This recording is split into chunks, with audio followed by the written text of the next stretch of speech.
I would like to introduce our next speaker, Amy Legg.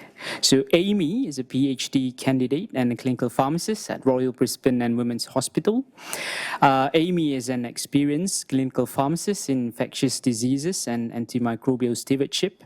Her research interests include urinary biomarkers for diagnosis of acute kidney injury, nephrotoxicity of anti-staphylococcal antibiotics, antimicrobial TDM, and efficacy of hepatitis C medications.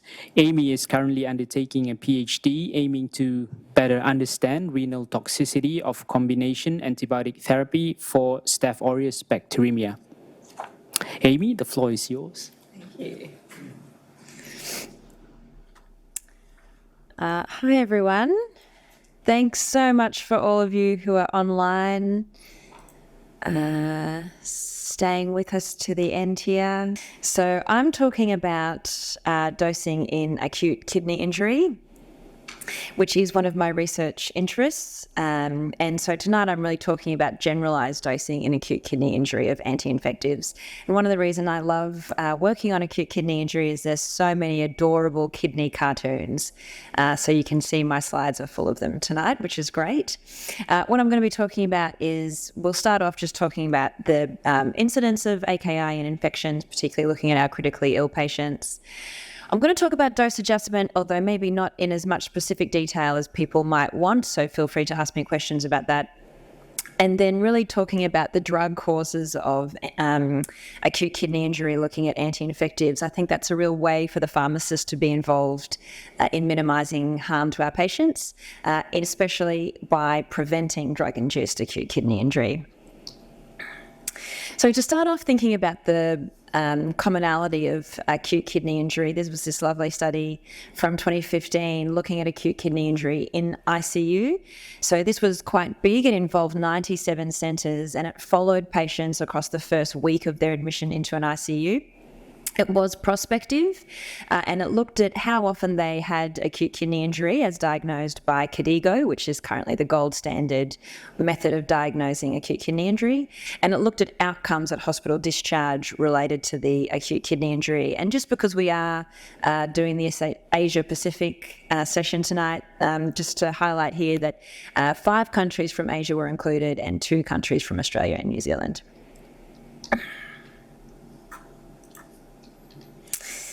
So the first thing to say is this was quite big. They included just over 1,800 patients, and of all comers to the ICU, so not specifically talking about patients with sepsis now, 57% had an AKI.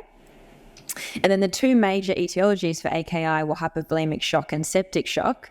And so for septic shock here, you can see that there were 217 patients had an AKI, which is only 21% of all patients with an AKI. But from my point of view, I only really see patients who have septic shock. And so of patients with septic shock, over almost 3/4 of them had an AKI. So there was 279 patients in total septic shock, and 217 of those had an AKI in the first week of their ICU admission. So very common. And then I always like to reiterate that AKIs are really bad for our patients. They're not just bad in terms of the numbers on the screen that can look quite disappointing, but they're also bad for patients. So AKIs in the KDIGO criteria is broken into 3 stages, where KDIGO 1 is the sort of mildest increase in serum creatinine, with stage 3 being the highest increase in serum creatinine. And this is broken down based on 2 multivariate models, but for each increase in AKI stage, there's an associated increase in mortality.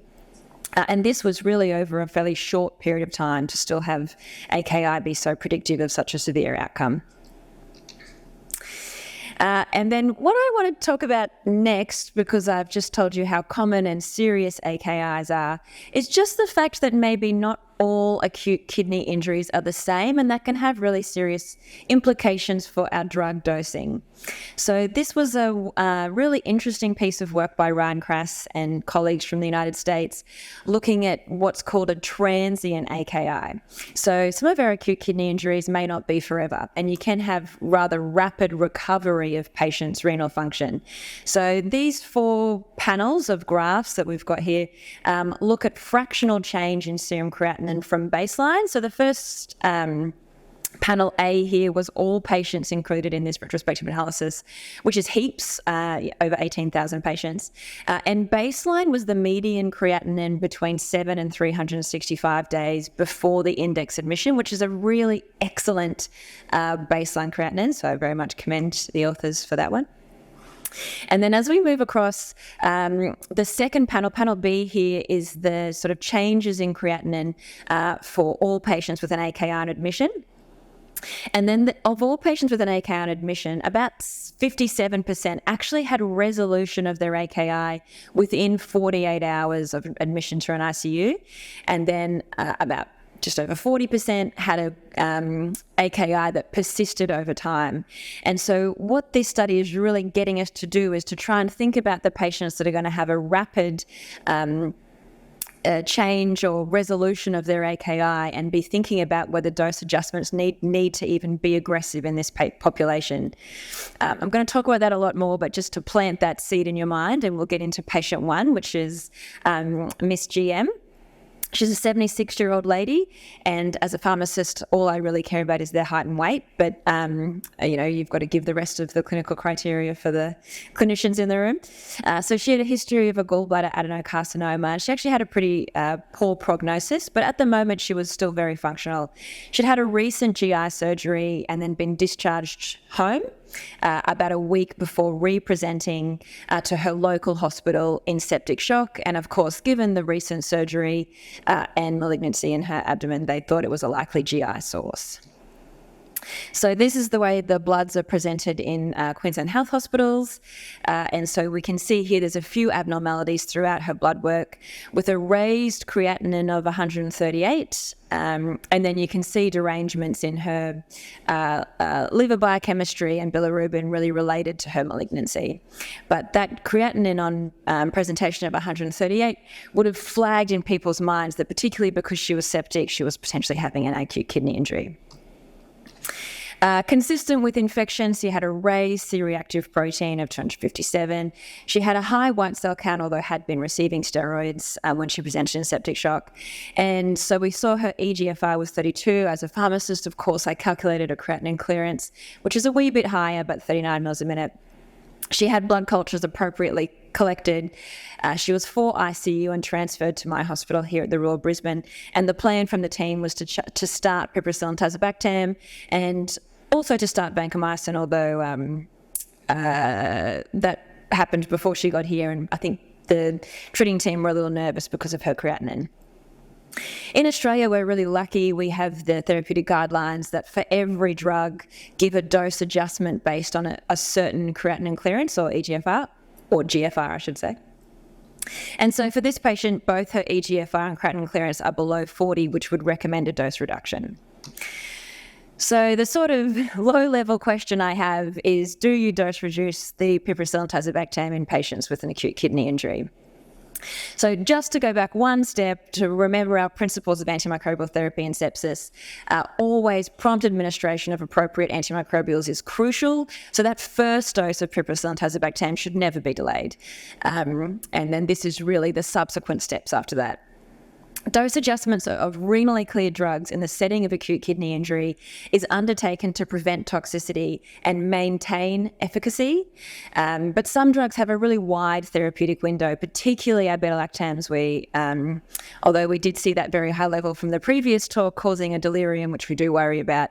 But in the acute setting, and again, it's very drug dependent, drugs with a wide therapeutic window, the imperative should be really on managing the infection in the first instance. Again, some of the drug toxicities occur over time. They're not always immediate. And so again, does dose adjustment in the first 24 or 48 hours even lessen the toxicity? I've just shown you before that AKI can resolve quickly. So realistically, we need to be ensuring we're giving optimal therapy as quickly as possible, and then planning what to do with the drug dosing based on an analysis of effectiveness and safety on a case-by-case basis, really individualizing medical therapy. So again, this study, there's just two studies talking about the idea around whether we need to be aggressively dose reducing the drugs that have a wide therapeutic window in patients with acute kidney injury. So this, it's sort of an interesting paper, but within a commentary is actually quite a big piece of data analysis, which was showing that about 52% of people have resolution of their AKI within the first 48 hours. And the authors suggesting that deferred renal dose adjustment of drugs with a wide therapeutic index could improve outcomes in patients with infectious diseases. So they had this nice metaphor. One of the big problems with renal dose adjustments is we are heavily reliant on creatinine, which is a very flawed marker of renal function. So it's slow, and it only rises after you've had about 50% destruction to your nephrons. And what we tend to do as clinicians is look at that number and think that that's the number ongoing. But of course, it's not static. People's creatinine is going up and down. And so at the time you see someone's creatinine, you need to be making a clinical decision on whether you think that creatinine is still the creatinine they have at the end of the day or the start of the next day. And so they just had this great line, which is antibiotic dosing based on creatinine clearance, or EGFR, in an AKI is akin to driving a car while looking out the rearview mirror. Because you are always behind the clock. The other thing just to say is certainly we're not advocating for delayed dose adjustment for the more toxic antibiotics, and they specifically mentioned vancomycin and aminoglycosides, where that risk-benefit ratio is much smaller. And that's what I wanted to say. We don't want to be kidney cowboys. That's the thing on the top there. And then this other study, this was a prospective study that came out just a few months ago, looking at early versus late anti-pseudomonal beta-lactam antibiotic dose adjustment in patients with critically ill sepsis and acute kidney injury. They must have known I was giving this talk, so they quickly published their paper for me, which was I'm very grateful. But this was a group that, as I mentioned, was a prospective study, but it was observational. So the data are, maybe not definite, but they looked at early versus late dose adjustments. So this wasn't randomized. This is just analysis of patients that did have early and late dose adjustments, and there were differences between the groups. And one of the other things is in Australia, we're maybe more lenient with our dosing anyway. So the dose reductions that were undertaken in this study probably aren't that similar to the dosing regimens that we use in Australia at the moment. So hard to know how these data land, but what they were able to find in their multivariable Cox proportional hazard regression model was actually a survival benefit with late beta-lactam dose adjustment. So again, just adding to this idea of not aggressively dose reducing in our sickest patients for drugs with a wide therapeutic index. And lo and behold, Our Lady's AKI completely resolved within 48 hours. So she had that first creatinine of 138 on the 6th of April 2024, and by the 8th of April 2024, she had a creatinine of 62, and she did receive full dose piperacillin and tazobactam the whole time, which I thought was courageous and ended up being a good choice. And then just to say, she did go on to have a bloodstream infection with Klebsiella pneumoniae enterococcus, and we were able to narrow her down to amoxicillin clavulanic acid. So the other thing, I've just realised the time. The other thing just to say is that many antimicrobials can cause AKI. So in that first patient, certainly the AKI looks like it was related to the infection. The other situation that we have is patients who present with a normal creatinine and then we give them a nephrotoxic drug. So I have, because in my PhD I'm really looking at nephrotoxicity of antimicrobials, and this is drugs individually, but there can be combinations of drugs that are more nephrotoxic as well. But certainly these are the big hitters, the polymyxins. In Australia, we only have colistin, but other sites around the world, as we've heard, have polymyxin B. And they can have very high rates of acute kidney injury related to the detergent effect of the antimicrobial. We don't do colistin TDM in Australia, but we also don't use colistin very often. But I think colistin TDM can be very beneficial for minimising acute kidney injury. Obviously, aminoglycosides, particularly with long-term use, can cause acute kidney injury. And again, in Australia, we're very lucky. We've gone to once daily doses of aminoglycosides, which are less nephrotoxic than multiple daily doses of aminoglycosides. Some of the anti-CMV drugs have quite high nephrotoxicity.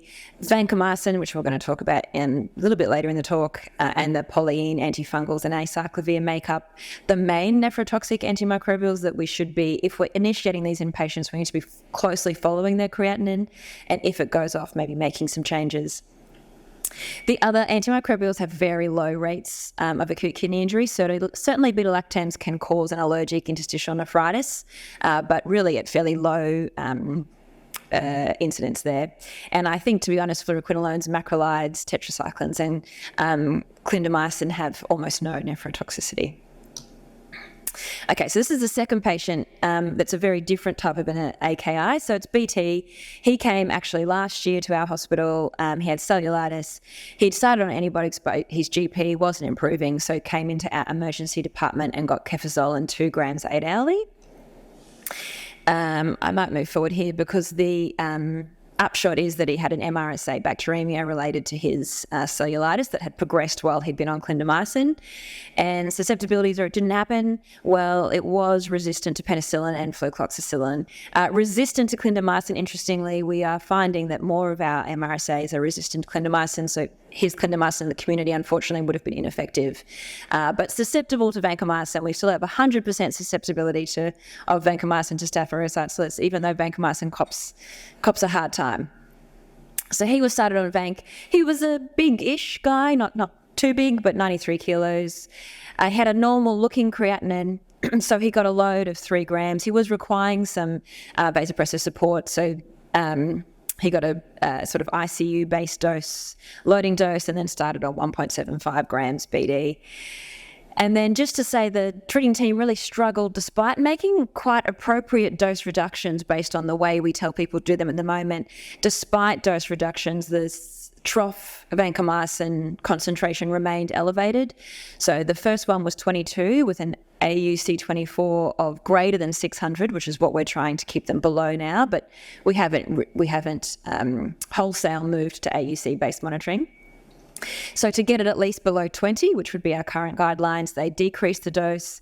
The concentration remained high, which I guess means that his kidney function is just slowly going off all this time.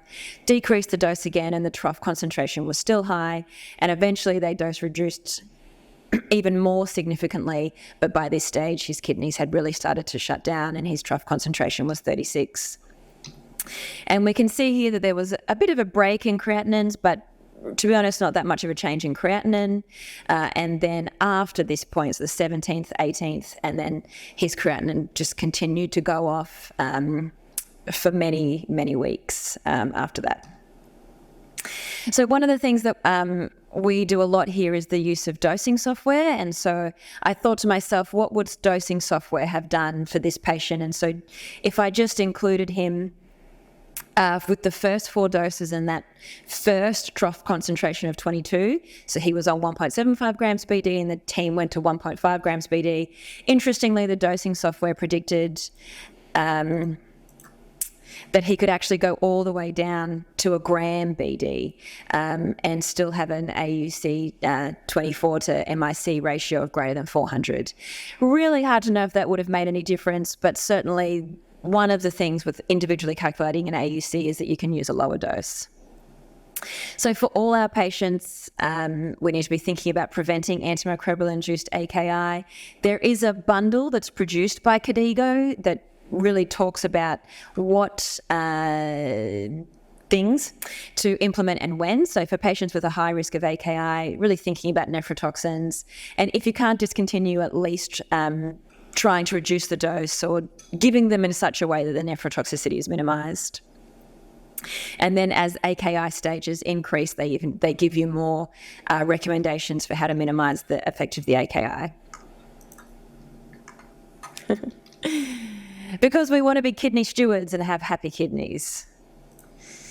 Great. And then so the other thing just to quickly talk about is how to reduce vancomycin-induced AKI. And one of the big advances we've got in vancomycin recently is the move to AUC-based vancomycin monitoring, which very simply just allows for direct measurement of an AUC24. It often means that the doses we give are lower, and because the doses we give are lower, but still effective, we have less nephrotoxicity. So the AUC-based vancomycin monitoring strategy is a way to maintain the same effectiveness while decreasing nephrotoxicity. And it's been shown to do that quite effectively, but it's very resource intensive. Some other ways, obviously early therapeutic drug monitoring and dose adjustment may be using dosing software, changing the dose administration method, so giving vancomycin as a continuous infusion or as more lower doses more frequently can be useful. Not using it in combination with flucloxacillin for longer than 5 days. I think the CAMERA 2 study has really shown us that there is some additive nephrotoxicity between flucloxacillin and vancomycin, particularly when used for longer than 5 days. And then thinking about our antimicrobial stewardship principles, and particularly if you're on the vancomycin rounds, trying to use vancomycin for the shortest period of time and stopping it before an acute kidney injury can occur, and always looking for other nephrotoxins on the drug chart that you can minimise to avoid additional insults to the kidney. And then just some other little tips about how to best use antimicrobials to avoid causing nephrotoxicity.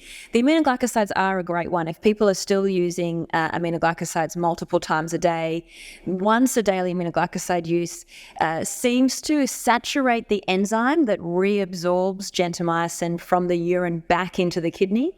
So if you give it once a day, a lot of that gentamicin just goes straight through the urine and out of the body because that enzyme gets saturated quickly and so can't keep pulling vancomycin into the nephrons to do damage. If you give it multiple times a day, then there's more substrate there for that enzyme, and actually you get an increased amount of gentamicin in the kidney. So once daily dosing administration of aminoglycosides is very good for minimising nephrotoxicity. And then some other things there, like for amphotericin, giving a salt load. For cidofovir, one of the major things we do actually is the co-administration of probenecid to try and minimise acute kidney injury. And just finally to say, AKI does matter. I started the talk with this, so always good to bookend a talk with the same theory. This is a really lovely paper. The citation is down the bottom here. It was written in 2021 by some AKI experts from Europe. And this is a bit of a tricky graph, maybe to get your head around, but essentially, realistically, the lifespan of our kidneys, this red dot here, actually exceeds average human lifespans. So our kidneys are very robust and they could keep going even after we die. But one of the things that really happens along the way of our lifespans is acute kidney injuries. And every time we have an acute kidney injury, we have the blue lines here, which is the reduction in GFR related to an AKI at a young age. But then AKI at an old age can be very significant and can really make the longevity of our kidneys diminished. But anyway, if you've got an interest in acute kidney injury, I heavily recommend reading that paper. It's a wonderful overview. Okay, so just to finish off, I'll say for drug dosing in acute kidney injury, that acute kidney injury and sepsis is common. Many AKIs quickly reverse, so for some drugs, aggressive dose adjustment is not needed. But I think really what I'm saying here is that for some drugs, you don't need to dose reduce. And for other drugs, you do need to dose reduce. So I want you to give more beta-lactams and less vancomycin.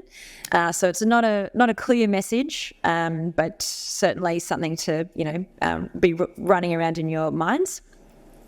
Always try and avoid further injuries to the kidneys, and the ways to reduce drug-induced AKI differ per drug. And don't be a kidney cowboy, be a kidney steward.